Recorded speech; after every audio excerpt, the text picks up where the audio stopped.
he is scheduled to address the nation. I want to bring aboard now our next guest, John Gomez. Works for the Port Authority in the World Trade Center. John is also, we should mention, the husband of Rosemary Gomez, our Long Island correspondent here on the WB11 News. John, tell me about your morning. Tell me where you were when things began happening.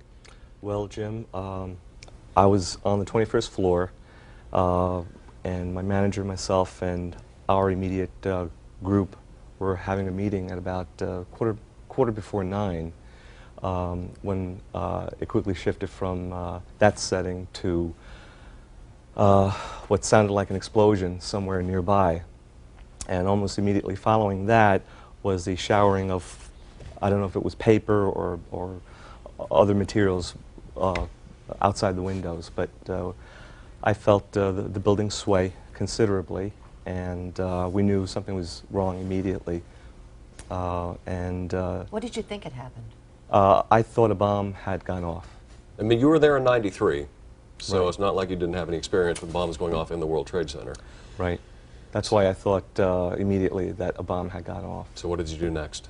Well, our first thought was to get everybody together and then look for a way out, which How many we were did there that. of you in that room? We were 4 people, Heidi, in the meeting room immediately. But as you can imagine, following that moments later, everybody kind of came together because everybody kind of knew something horrific had happened. And you got out of the building. And we got out of the building. How did you And- get out? We walked down from the 21st floor when police, fire, and other security personnel met us at the concourse level. So you were outside at the concourse level by the time the second plane hit? No, both impacts occurred while we were still on the 21st Still floor. in the building. And tell me about what your movements after that, between then and the time that the buildings collapsed. Between those points, we managed to use the fire escalators, which were clear, which was a very welcome sign for all of us trying to get off. They were clear of smoke and debris, so we used them obviously to walk down to the lowest point, which was the mezzanine level. Mm-hmm. So you could still see at this point? We could see, we could breathe perfectly. At some But point? you're still in danger at this Yes. point if the buildings are going to collapse. Well, we didn't know what was going on, but we certainly know we were in immediate danger. And so you tried to get away from the base of the building as far as you could? Yes. And we exited through the Marriott Hotel with police personnel, of course.